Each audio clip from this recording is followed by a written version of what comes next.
All right. So today we're going to interview Tony. Now, Tony, how do you pronounce your last name? It's a hard one for me to pronounce, man. I know, being from Arkansas can't be easy. That is true. It's not easy. Yeah, it's not easy. It's Haddad. Haddad. I mean, that sounds pretty easy. Haddad.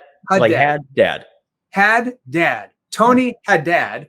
So we're going to talk to Tony. Tony's been a client of Seventh Levels for, it's been over a year, right? Maybe a year and a half almost. Has it been that long? Holy cow.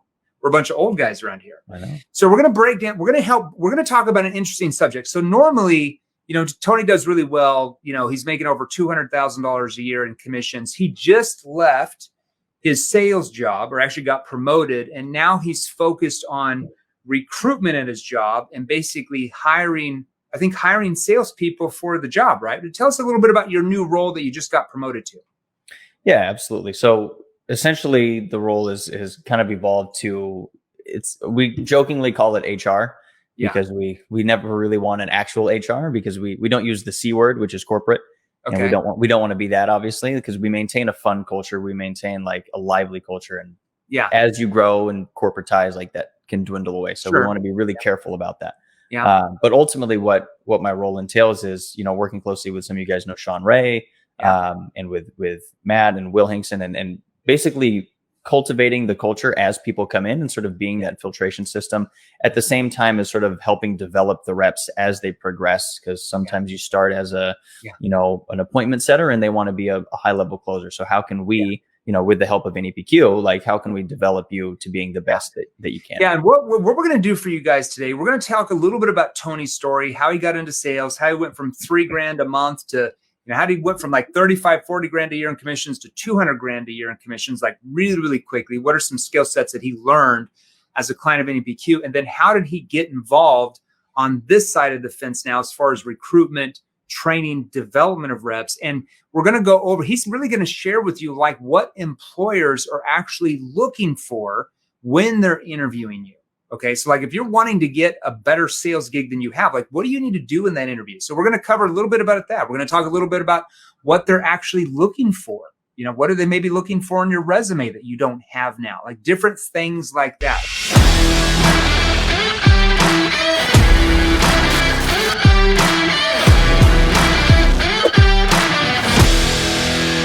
Well, I'm Jeremy Miner. I'm the boring guy over here, but I'm the chairman of Seventh Level. Now, we're an organization that helps people exactly like you watching me and Tony Haddad right now. So we help salespeople like you. We help coaches like you. We help sales executives, sales leaders, sales managers who run teams. We help business owners who want to scale their companies, entrepreneurs. And we help you transform the way you and your team sell by learning specific skilled questions and techniques that actually work with human behavior. Now, what does that mean? When I say work with human behavior, do you know what that actually means? What does it mean, Jeremy? What does it actually mean? Okay. So that means we're working with questions that are called neuro-emotional persuasion questions. So when we say NEPQ, okay, that's what we mean by that. So we have to teach you the right tonality, the right delivery of the question that helps put your prospects at ease, takes out the sales pressure so there's no resistance, okay, and triggers your prospect to actually want to engage, want to open up to you, and eventually gets them to sell and persuade themselves. Do you want to learn those type of skills that our clients now know? Now, if you want to learn those type of skills like thousands of our clients are doing, there's a reason why we have, I lost count a little while ago, but we have something like 5,200 some testimonials in the last, I want to say, it's like 28 months. There's a reason why. Okay. So if you want to learn those type of skills, if you want to get, to 10 grand a month in commissions, you want to get to 15 grand a month in commissions with what you sell right now, or 20 grand a month in commissions, or 30 or 40, whatever you're at, you want to go there. You want to learn those type of skills like our clients and do that consistently, not just 1 month, then your commissions go back down. But like do that every single month, because we have clients that are doing that right now that are in your industry watching me right now. I literally sell the exact same thing you are. We train over 150 different industries at this point. All right, Tony, let's talk about this. Okay, so walk us through, because you went from like making 30, 40 grand a year in commissions up to 200 grand a year in commissions. That's like 4X. Okay, that's a big difference in income and lifestyle. Were you born out of your mother's womb having advanced questioning and tonality skills, or is that something you might have learned? I'd like to think so, but I know that that's not I mean, reality. you're a pretty cool guy. Yeah, I'm not that cool, Jeremy. You know that. I was in sales for a long time, like 10 years on and off, and I never had any actual sales skills. I just kind of skated by on personality and being friendly and making a lot of rapport. And so I ended up getting a lot of sales. I was successful in whatever industry I was in, but never enough to really like actually close deals at a high level. Yeah. Yeah. When you don't close deals at a high level, you don't make high level income, right? You make average income. You make average income. So a couple years ago, you got involved, you got into NEPQ, I don't know, 2.0, 3.0. You eventually came into Inner Circle. Mm-hmm. What were some of the biggest changes we taught you that took you from $3 or $4 grand a month up to 200,000 a year? The biggest, I mean, if I were to narrow all of it down into like one little piece of pie, it's just neutrality. In like a macro sense and a micro sense. Neutrality in the way you speak, the words you use, the way you come off to the prospect, but also in just your general attitude towards the sale. Like when you need that sale, when you act like you need it, you have commission breath. People smell that from a mile away, and so you have to get rid of the commission breath if you want prospects open to you. Because when your prospect feels like you're just there to, stuff your solution down their throat, how do they respond to that? Oh, you're asking me. Terribly. Yeah. They tend to not like that. And it's hard. It is a tough thing to balance. Like, if you're not making a lot of money, you feel like you're going to show up with that neediness. And so it's learning to just be okay with the fact that whatever happens is going to happen, and look at your data and understand that, okay, if I'm closing at, 20% right now, don't get discouraged when 80% people don't close. That's just the math for your skill level. And then as you train and as you get better, that will slowly go up. So you can't get mad that you didn't close one person, because like the numbers show that you weren't going to close that person. That's your current skill level you're at right now. So what's gotten you here? How's it ever going to get you to here? A gap, you could say. Yeah, there's going to be a little bit of a gap there. Now you can fill that gap once you learn the right skills. Then you go up to 30%. And it depends on the industry, right? 40%, 50%, right? It just depends on what you're actually selling, okay? And how your company, counts those percentages. So, so being neutral. So I think you posted, I actually saw a post from you one time that actually was quite funny. You talked about being in the assumptive cemetery. What did you mean by that? Yeah, that was here in Austin, actually, when I was visiting last year. I walked by it. It said Assumption Cemetery. And I'm like, that's where you go when you're. Oh, that was a real picture? I walked by it on the way to Walmart. And I just took a picture. That was a meme. Oh my God. It was a meme that I made out of a picture that I took. It's essentially the point of that is when you come to a call or even get to the end of a call, making assumptions about what that prospect needs, or you've already decided in your head, well, okay, this person's going to buy and this person needs this and this person needs XYZ. Yeah. Like you're not listening. You're not truly listening to what they need and what they want. And that's truly the only way to actually help that person. Because that's the rule number one of sales. Only do what's going to help that person and see if there's a sale to be made, as you like to say. Yeah, 100%. It's all about disarming the prospect. At the event you were at here this fall in Scottsdale, we talked about that. Instead of following the ABCs of closing, always be closing that mantra, right? It's you against the prospect, trying to win them over, manipulate them so you can make a commission, adversarial. Instead, you need to learn how to be collaborative. You working with the prospect to help them find problems they didn't think they have, and then actually be able to solve those. So we call that the ABDs of selling. Always be disarming. Now, the way we disarm prospects is we have to come across, especially in the beginning of that call, more neutral, unbiased. We're not quite sure if we can even help yet because we don't know anything about their situation. And when you're able to come across in that manner and you have the right questions, which we teach in our virtual training courses, what do your prospects typically do back? Well, generally opened up. Yeah, they open up because they feel like you're there for them, right? To get them from here to where they want to be. They start to view you as the expert, the trusted authority who's going to get them those results. Okay, so your skill level got you up to a couple $100,000 a year in commissions. That's amazing. What caused you to want to get into like the development side of reps and hiring and recruiting? And then let's kind of talk about what employers are looking for when they're out there hiring salespeople that we've got listening to us right now.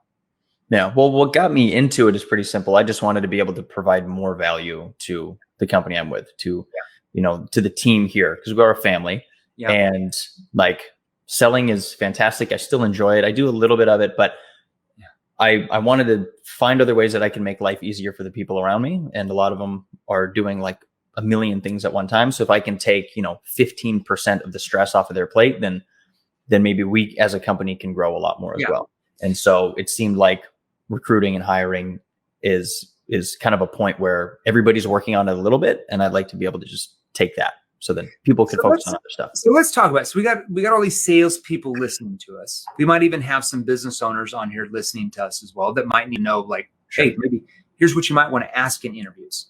What's a big thing when you guys are interviewing salespeople to place in the company? Mm-hmm.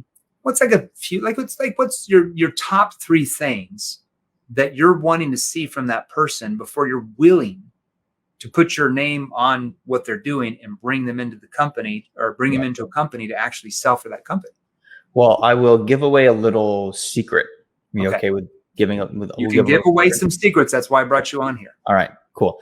So this part isn't the secret, but this is just our process. When a sales rep wants to work for us, they go through what's called boot camp. We're a military company, right? So it's a boot camp. And it is exactly what it sounds like. It's intensive. It's made to break you. But at the same time, it's going to make you a lot tougher. It's going to make you a lot better of a salesperson when you get to the other end. And then the people that get to the other end and show their worth, we're happy to bring them on as salespeople, give them the opportunity, help them grow and develop even more. Now, the little secret that we'll give you is that we're not always going to reply to you on the first try. So what's a sign of a good sales rep? Someone who's consistent, someone who follows up, who does their follow-up. So if you reach out to us and you say, hey, I really want to work for you, and I read it and I put it down, or Matt reads it and puts it down, or Sean reads it and puts it down, and you don't respond, and you're like, oh, I tried to work for them, but they never hit me back. Well, they're out. You didn't do your follow-up, did you? So that's kind of the first. I like that. Okay. That's number 1. I like that. Perfect. And the other thing is ultimately, like, do you have a hunger to learn something completely different? Because a lot of times, there's a lot of different sales systems out there. Some are good, some aren't so good, some work well for certain people. I mean, I'm convinced personally that NEPQ is the best one out there. Maybe I'm biased, but it's what's worked for me. It's what's worked for everybody here at the organization. And so are you open to learning something completely different? Are you open to learning things that are a little out of your norm? And even with NEPQ, that changes sometimes. Like, you've spent 20 years cultivating it, but you taught me a bunch of new stuff in Arizona that I didn't learn in 2.0, because it's still being cultivated as we go. It's evolving, right? And you're constantly evolves. We constantly put more training in the virtual training content, make it even better. It'll always be continuous training. It'll never just be this, and then it'll never get better. It'll always even be better. Like, from right now to a year from now, it'll even be updated again. I'm excited to see what kind of crazy stuff you do in a year, and how NEPQ evolves from there too. So, like, you have to be able to shift and to be flexible, because you're going to get a lot of coaching, especially with us. And we want to make sure that you can take that and run with it. Okay. So are they adaptable to learn new skills that are more advanced than what they've known before, but are going to get them to a much higher level, closing percentage wise and financial, and help more prospects solve their problems? That's what it's all about. One thing, and I want to tell everybody a little secret of what we do as well, and what we teach companies to do. More secrets. We're going to give another secret. So we come in and we do financial audits of companies, all the way from Fortune 100 to SMB, all the way down to just individual salespeople or individual business owners. And I have 1 or 2 salespeople at very small companies. Okay. And one thing that we always have the employer do that I've really never heard anybody else do. Okay. And I did it back in my corporate career when I was a chief sales officer for one of the companies that I worked for, that I sold for, is we point out blank, ask the salesperson, like, realistically, okay, so how much money did you spend last year in learning like advanced selling techniques or sales skills so that you could make more money? How much money did you personally spend? You know what a lot of people do? Well, I bought this book, oh, what book was it? Oh, it was this book. I spent $20 here, spent $21 there. And the company brought in this trainer for like a weekend and blah, blah, blah, blah. We won't have those employers, and we won't even personally hire those people ourselves because they don't take their profession seriously. Mm-hmm. If we have a salesperson that comes in and says, hey, man, I invested $1,000 here. I put $3,000 here. I went to this seminar. I've been to 5 seminars last year that I all paid for myself. The company brought in this guy too, and then I hired him. Even if it was bad training, we see a commitment in that salesperson that they take their profession seriously, that they want to be a sales professional. They're not just here for like 6 months or a year and then try to find something outside of sales because they don't like sales, because they really don't understand what selling actually is. So you've got to, as a salesperson, if you're watching us right now, employers are eventually going to start asking these questions. We're teaching all the companies we train how to ask them, and they are weeding out tons of salespeople. And because of that, their attrition is very, very tiny, because they're getting the right people in there that are dedicated to the craft, that are coachable, that want to learn how to sell more effectively so they can make more money, which makes way more money for the company and which solves a lot more prospects' problems. Your thoughts on that? Am I crazy by saying that? I mean, you are crazy, but for other reasons. That's what true. You said now, that's actually true.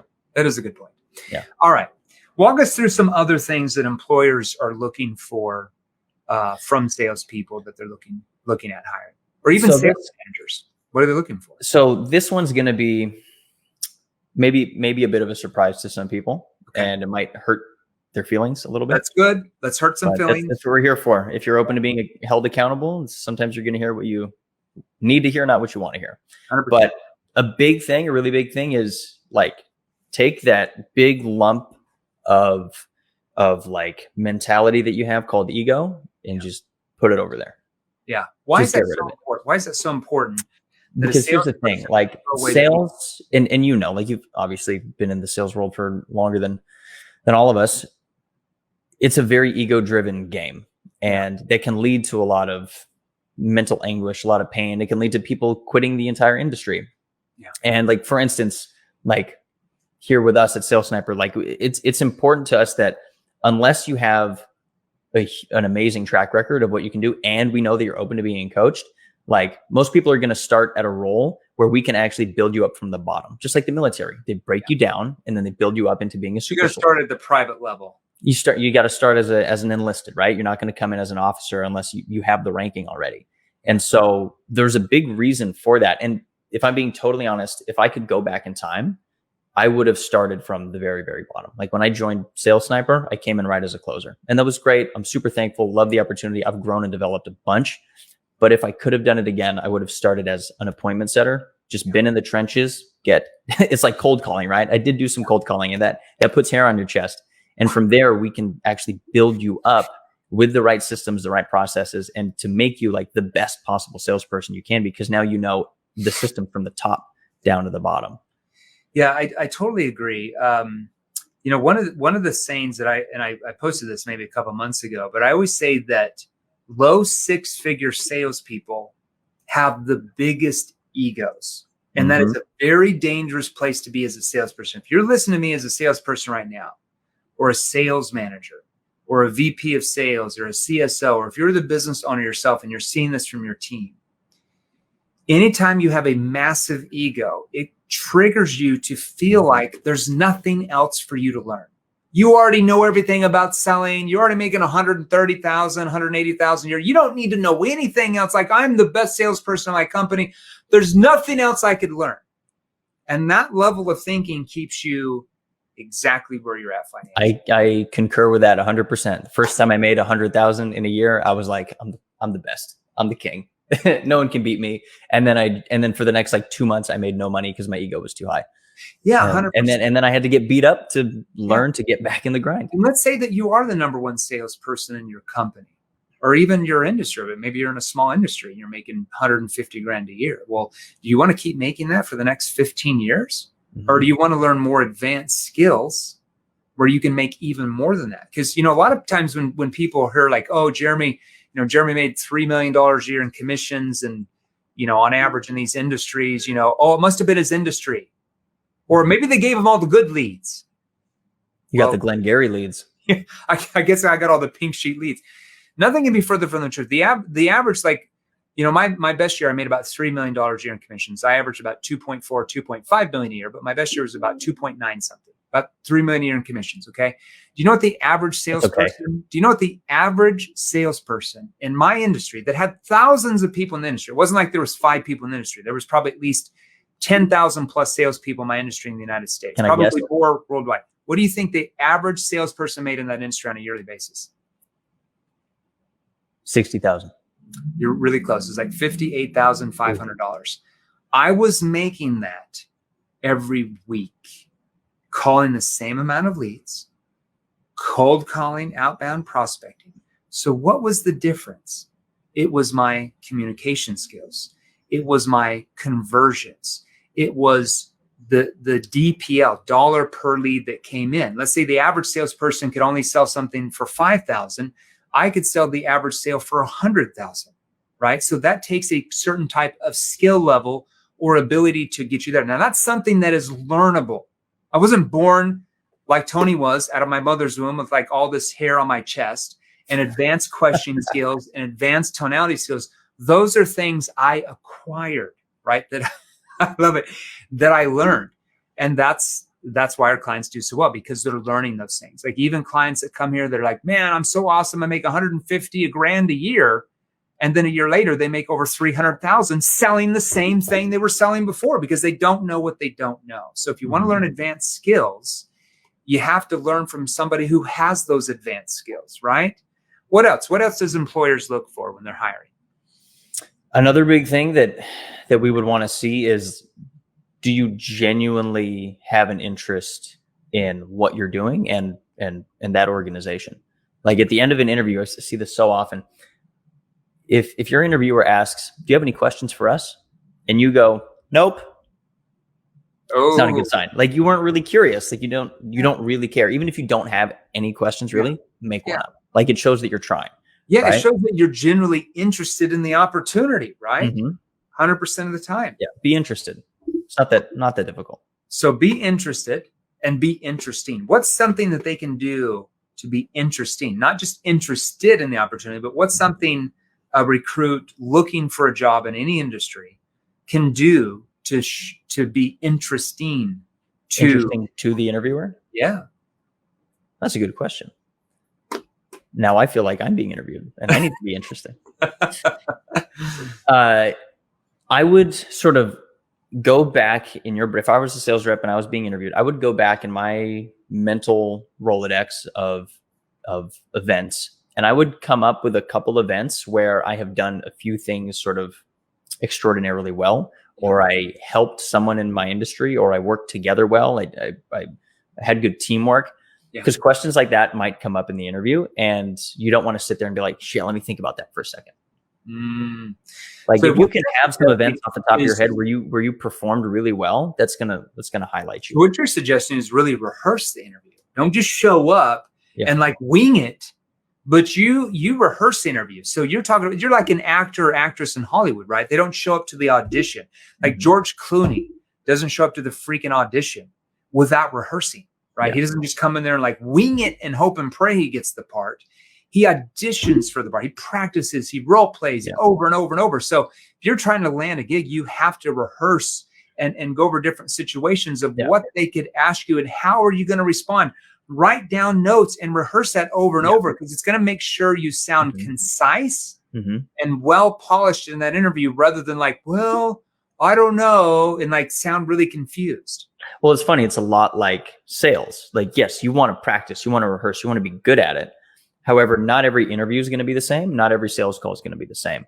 And so you have to have like that conversational flexibility where you can zig and zag when necessary, just like an interview, just like a sales call. But if you come in there unprepared, you're not going to look as good as somebody who practiced, who rehearsed, who knows their script front and back, and who really knows the process. Yeah, you come in, if you wing anything in life, sales included, getting interviewed included, you're just not going to be that successful. For instance, I didn't prepare for this, and look how terribly it's going. Oh, you're doing well, man. You didn't have to prepare here. All right. So listen, I think this was helpful to everybody in here about the hiring process. Kind of, I love your story, going from 30 or 40 grand a year to 200,000 in commissions a year after you learned NEPQ, and went through our advanced inner circle and all that stuff. Now you've got a new gig where you got promoted in the company and you're developing and hiring reps for the company and interviewing and recruiting. I think that's amazing. You're going to be a valuable asset there for sure. Any last words of advice for anybody listening today? Biggest thing is, well, I'll give you two things. One is be okay with trusting the process. The direction that you're moving in is far more important than the speed. Yeah. So just understand that you're on the right path. You're on the right, especially if you're learning NPQ, like we can all attest, this is the right move to go. Like shameless plug, but it really is. And so like things might not be happening as fast as you would expect, but just stick to the process and it will get better. Like Rome was not built in a day. $1 billion companies were not built in a day. They take time, and you're not going to be an incredible sales rep tomorrow. Like you have to put in the time and the effort, and it will compound and accumulate because you have Jeremy as a mentor. You have the right group of people. It's going to work out. And then the second thing is put yourself out there, and you're not going to get incredible at sales without doing the reps, without like getting on, like role plays are awesome, but like the best way to do is just get those reps in, get actual sales calls, real life experience. Yeah. So if anybody out there needs sales jobs, reach out to me. We can probably work something out, especially if you've been trained by Jeremy. We love people who know NPQ. Makes our lives easier. Certified sales reps, employers always hire them 10 times more than somebody that's not certified because they know they're going to get way more results than somebody that's not. Just very true. The way the ball bounces. Tony, can't thank you enough to be on here. If you're on YouTube, you just go to salesrevolution.pro. So salesrevolution.pro, salesrevolution.pro. You can join for free. And right when you join the Facebook group, we will message you over a training called the NPQ 101 mini course. It's a list of different questions you can ask for different sales situations. Even that little free training will help you sell more than what you're doing right now. But if you want to learn those advanced skills to make those type of commission checks, or you're a sales manager and you're wanting your team to like double what you're doing right now, how are they going to do that? By doing the same thing, selling the same way, okay? Or you're a business owner and you want to scale your company. Maybe you're at 7 figures, you want to go to 8 figures. You need the right selling skills. Maybe you're an 8-figure company, you want to go to 9 figures. Hell, maybe you're 9 figures, you want to go to 10 figures. How are you going to do that? By using the same sales skills that got you to that level. You've got to learn more advanced sales skills to get to a higher level. So message me directly, and I'll message you back with some different training options to see if we can help you as well. Tony? And fun fact for everybody, it's actually Jeremy in the DMs. If you think, oh, it's just somebody running Jeremy's account, it's not. I've sent messages and it was definitely Jeremy. Most of the time, yes. Most of the time. Sometimes I have somebody hop back in there when I don't have time, but a lot of times it's me for sure. So some people think Jeremy's is, famous sales trainer celebrity, and he's not actually going to talk to me, but it's crazy how many times out of 10 you actually get Jeremy. There you go, brother. All right, everybody. Thanks for being on here. We'll see you. We'll see you soon. Thanks, everybody. We'll see you soon. Thanks, Tony. Enjoy Texas. Thank you, Jeremy. Hey guys, if you enjoyed these, here's another you can watch right over here, right over here. Join our free Sales Revolution group. Click the link below, join us, and we're going to help you. Thanks for watching. We'll see you real soon.